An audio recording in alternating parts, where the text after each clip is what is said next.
Selamat malam Celebes People, senang sekali saya Rafika Mustaqimah kembali menjumpai Anda dalam program obrolan Karebosi di edisi hari ini 23 Januari 2023. Dan seperti biasa selama 60 menit ke depan kami akan menemani Anda, tentu saja akan membahas tema yang lagi hangat diperbincangkan dan akan menghadirkan sejumlah narasumber yang berkompeten di bidangnya masing-masing. Dan pada obrolan Karebosi edisi hari ini mengangkat tema keberagaman yang mempersatukan. Celebes People, pada tanggal 22 Januari 2023 diperingati sebagai Tahun Baru Cina atau Imlek. Nah, seperti apa kemudian makna dari perayaan Tahun Baru Imlek ini? Di studio kami telah menghadirkan Ibu Jingming Nelly SEMM selaku Sekretaris Permabudi Sulawesi Selatan dan Pak Miguel Darmaji STCPS CCDD. Selamat malam Ibu Nelly. Selamat malam. Sehat Ibu? Sehat, terima kasih. Baik, saya juga ingin menyapa Pak Miguel di sana. Selamat malam Pak Miguel. Ya, malam Mbak. Sehat Pak? Sehat. Baik, pada malam hari ini kami mengangkat tema keberagaman yang mempersatukan. Saya pertama ke Ibu Nelly. Sebelum kita membahas jauh terkait dengan makna perayaan Imlek ini Ibu Nelly, adakah mungkin historinya untuk Imlek di tanah air Ibu Nelly?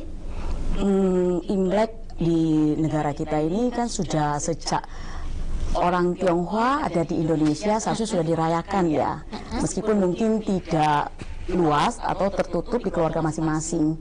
Karena kalau orang Tionghoa yang masuk ke Indonesia pasti membawa dengan budayanya kan. Nah, kita tahu Imlek itu juga adalah sebuah perayaan budaya. Seperti itu. Jadi sejak orang Tionghoa yang ada di Indonesia seharusnya sudah merayakan Imlek ya. Seperti itu mungkin ya Pak Miguel ya? Iya, benar. Oke, untuk tahun ini sudah masuk tahun keberapa Ibu Nelly? Imlek ya? Iya. Kalau perayaan nasional terbuka itu mungkin sejak waktu zamannya Presiden Soeharto kan sudah mulai terbuka ya. Tapi ada satu masa mungkin agak tertutup lagi karena mungkin ada pembatasan mungkin ya. Tapi perayaan Imlek itu selalu ada pasti setiap tahun. Cuma dirayakan secara internal, jadi tidak terbuka secara umum.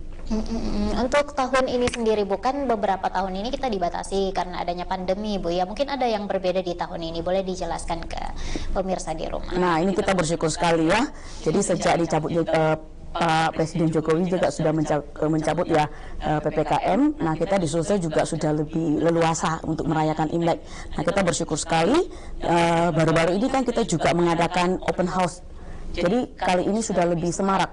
Yang pertama itu kemarin hari pertama Imlek, seluruh warga Tionghoa itu sudah bersama-sama merayakan Imlek.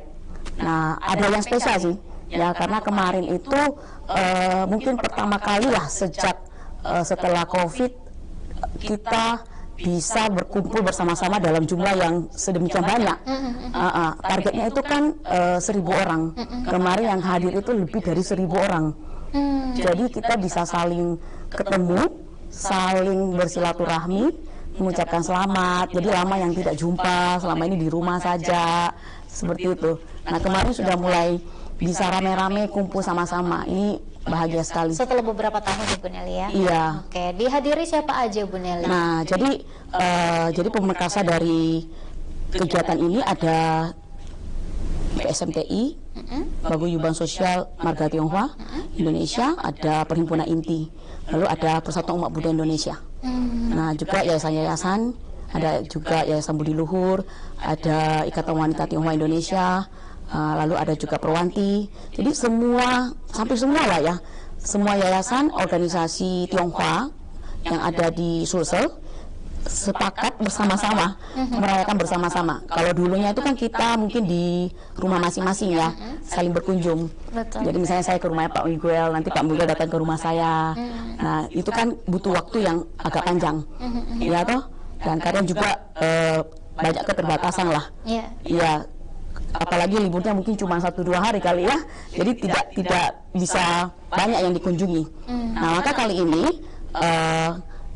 senior-senior kita lah ya memberikan satu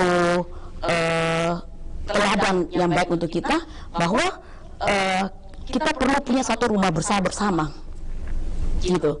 Jadi kita lihat ini Tionghoa begitu kompak ya. Jadi buat satu rumah bersama kemarin itu kebetulan dirayakan di Nusantara Hall di Rinka. Nah, itu kan tempatnya bagus, besar.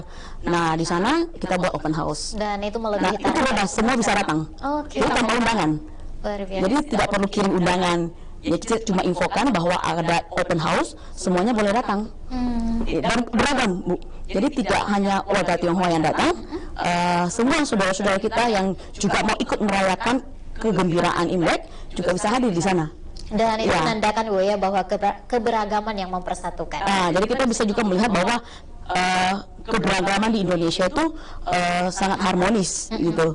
Ya, kebetulan kemarin juga ada Menteri Pertanian hadir, ya berarti beliau juga sangat mengapresiasi. Pak Wali juga hadir, ya wakil dari Gubernur hadir, Forkopimda hadir, Andam. Semuanya hadir. Oke, baik, Luar baik, biasa. Bu Helin. Saya ke Pak Miguel. Pak Miguel, sebelum kita membahas jauh terkait Imlek ini, Pak Miguel, apakah Imlek ini adalah sebuah budaya atau ada unsur-unsur ibadah di dalamnya, Pak Miguel? Ya, jadi makasih Mbak. Jadi memang ini adalah pertanyaan yang sering dan banyak ditanyakan oleh masyarakat. Apakah memang Imlek itu adalah perayaan budaya atau identik dengan ajaran agama tertentu gitu?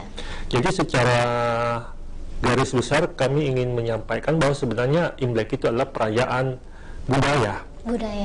Jadi sepanjang dia adalah orang Tionghoa atau keturunan Tionghoa, maka perayaan Imlek ini akan mereka tetap rayakan apapun keyakinan mereka. Karena memang berbicara tentang Imlek ini sebenarnya adalah bagaimana namanya festival musim semi. Bagaimana sejarahnya di sana ketika itu masyarakat yang agraris ya, ketika mau masuk masa musim semi mereka itu bergembira dan kegembiraan itu kemudian diaplikasikan di dalam keseharian mereka. Nah, karena memang pada kita ketahui bersama di Tiongkok itu adalah satu negara yang sangat luas, yang penduduknya juga cukup banyak, sehingga dalam sejarahnya juga itu memang pelaksanaan untuk perayaannya itu sendiri itu berlangsung selama 15 hari, bukan hanya 1 hari, tapi selama 15 hari. Jadi karena cukup panjangnya waktu itu, luasnya wilayah itu, masyarakat cukup banyak juga, apalagi kalau misalnya dari ujung satu wilayah utara ke selatan atau sebaliknya, itu butuh waktu. Nah, sehingga di dalam mengucapkan selamat tahun baru Imlek itu bagi orang Tionghoa sendiri itu memang dirayakan selama 15 hari. Jadi kalau seandainya saya ingin mengucapkan selamat merayakan tahun baru Imlek, itu saya bisa menyampaikan itu selama 15 hari. Terhitung mulai kemarin tanggal 22 Januari dan puncaknya itu nanti pada tanggal 5 Februari. Oke, jadi bukan hanya tanggal 22 aja Bu ya dari Iya. Pak Miguel ya, 15 hari ke depan masih benar. akan tetap perayaan Imlek ini. Iya, Betul begitu? betul, Pak? iya. Baik. Bagaimana Pak Miguel melihat untuk perayaan Imlek dari tahun ke tahun, Pak Miguel? Nanti akan dijawab Pak Miguel setelah pesan-pesan berikut ini. Pemirsa tetap bersama kami di Obrolan Karebosi.